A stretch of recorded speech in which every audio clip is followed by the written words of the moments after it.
అధ్యక్ష. డాక్టర్ బాబాసాహెబ్ అంబేద్కర్ అందించిన మన రాజ్యాంగము నీటి కేటాయింపుల కోసం ట్రిబ్యునల్స్ని ఏర్పాటు చేసింది అధ్యక్ష. నీటి ప్రాజెక్టుల అనుమతుల కోసం సెంట్రల్ వాటర్ కమిషన్ సిడబ్ల్యూసిని ఏర్పాటు చేసింది అధ్యక్ష. అదేవిధంగా ఆంధ్రప్రదేశ్ తెలంగాణ రాష్ట్రం విడిపోయినప్పుడు కేంద్ర ప్రభుత్వం ఆనాడు Krishna river management board, Godavari river management board అంటే 3 విధానాలు నీళ్ళకు సంబంధించిన దాంట్లో నీటి కేటాయింపుల కోసం సమస్యలు ఉంటే నీటి కేటాయింపులను చేసేది ట్రిబ్యునల్. మొట్టమొదటి ట్రిబ్యునల్ 1976లో బచావత్ ట్రిబ్యునల్ని ఏర్పాటు చేయడం జరిగింది అధ్యక్ష. బచావత్ ట్రిబ్యునల్ కృష్ణానది నీటి మీద ఏర్పాటు చేస్తే ఆనాడు బచావత్ ట్రిబ్యునల్ మహారాష్ట్రకు 560 టీఎంసీలు, మహారాష్ట్రకి 585 టీఎంసీలు, కర్ణాటకకి 734 టీఎంసీలు, ఆనాటి ఉమ్మడి ఆంధ్రప్రదేశానికి 811 టీఎంసీలు, మొత్తంగా 2130 టీఎంసీల నీళ్లను 3 రాష్ట్రాలకు బచావత్ ట్రిబ్యునల్ 1976లో కేటాయించడం జరిగింది అధ్యక్ష. ఈనాడు తమరి ద్వారా నేను ఈ అంశాలను ఎందుకు ప్రస్తావిస్తున్నా అంటే ఈ నీటి కేటాయింపుల ప్రాతిపదికనే వివిధ రాష్ట్రాల ప్రాజెక్టులు నిర్మించుకోవాలి.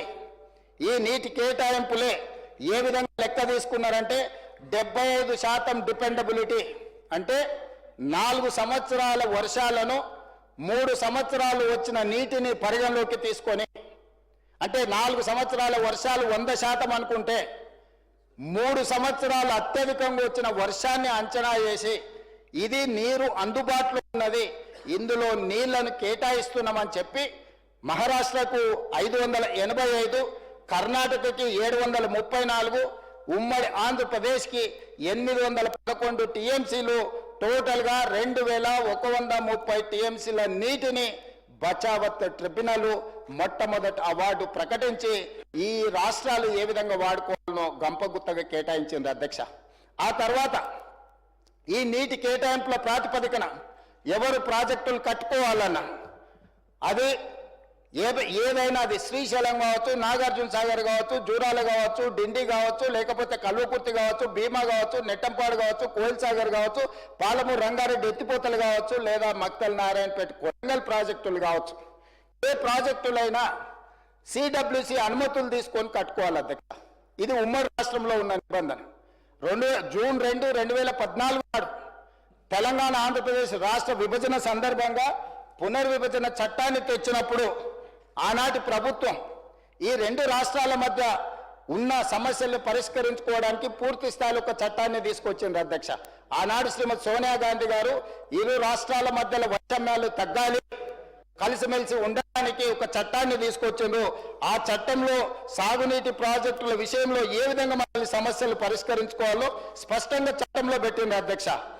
షెడ్యూల్ 9లో క్లాజ్ నెంబర్ 84 గోదావరి కృష్ణా నదీ జలాల యాజమాన్య బోర్డును ఏర్పాటు చేసి 2 రాష్ట్రాల మధ్య నదీ జలాల పంపకం విషయంలో తలెత్తే వివాదాలను సామరస్యంగా సంప్రదింపుల పరస్పర అంగీకారం ద్వారా పరిష్కరించాలని క్లియర్గా చెప్పింది అధ్యక్ష.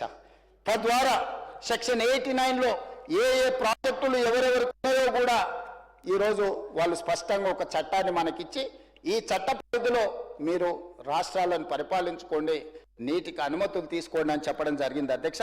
ఈ చట్టం ప్రకారం తెలంగాణ రాష్ట్రం ఏర్పడిన తర్వాత ఉమ్మడి రాష్ట్ర విభజన సందర్భంగా పునర్విభజన చట్టాన్ని తెచ్చినప్పుడు ఆనాటి ప్రభుత్వం ఈ 2 రాష్ట్రాల మధ్య ఉన్న సమస్యలను పరిష్కరించుకోవడానికి పూర్తి స్థాయిలో ఒక చట్టాన్ని తీసుకొచ్చింది అధ్యక్ష. ఆనాడు శ్రీమతి సోనియా గాంధీ గారు 2 రాష్ట్రాల మధ్యలో వైషమ్యాలు తగ్గాలి, కలిసిమెలిసి ఉండడానికి ఒక చట్టాన్ని తీసుకొచ్చిండ్రు. ఆ చట్టంలో సాగునీటి ప్రాజెక్టుల విషయంలో ఏ విధంగా మనల్ని సమస్యలు పరిష్కరించుకోవాలో స్పష్టంగా చట్టంలో పెట్టింది అధ్యక్ష. షెడ్యూల్ 9లో క్లాజ్ నెంబర్ 84 గోదావరి కృష్ణా నదీ జలాల యాజమాన్య బోర్డును ఏర్పాటు చేసి 2 రాష్ట్రాల మధ్య నదీ జలాల పంపకం విషయంలో తలెత్తే వివాదాలను సామరస్యంగా సంప్రదింపుల పరస్పర అంగీకారం ద్వారా పరిష్కరించాలని క్లియర్గా చెప్పింది అధ్యక్ష. తద్వారా సెక్షన్ 89లో ఏ ప్రాజెక్టులు ఎవరెవరికి ఉన్నాయో కూడా ఈరోజు వాళ్ళు స్పష్టంగా ఒక చట్టాన్ని మనకిచ్చి ఈ చట్ట పరిధిలో మీరు రాష్ట్రాలను పరిపాలించుకోండి, నీటికి అనుమతులు తీసుకోండి అని చెప్పడం జరిగింది అధ్యక్ష.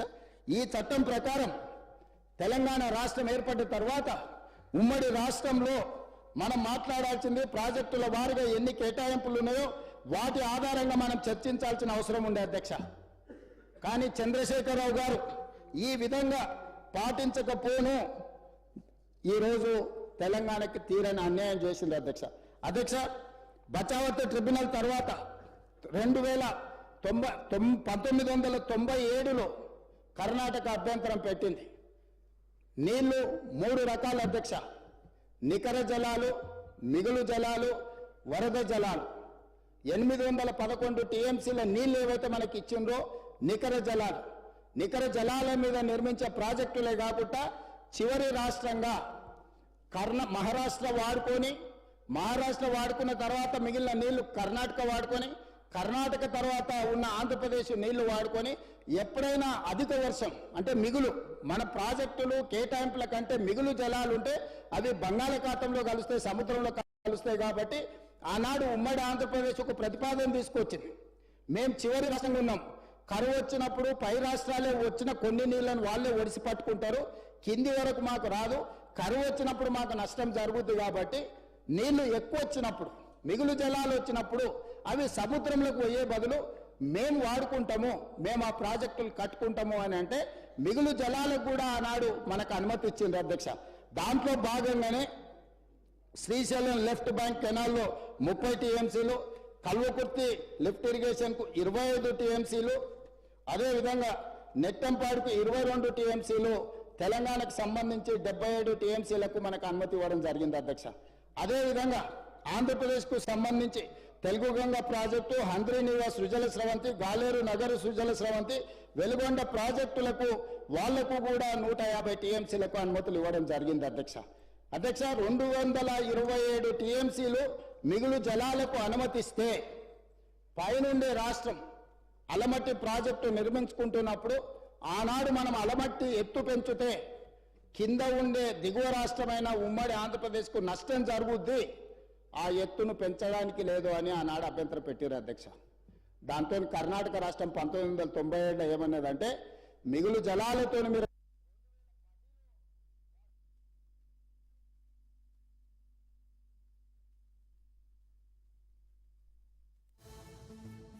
కట్టుకుంటున్న ప్రాజెక్టులను నెంబడే ఆపాలే, ఈ మిగులు జలాలను కూడా మళ్ళీ తిరిగి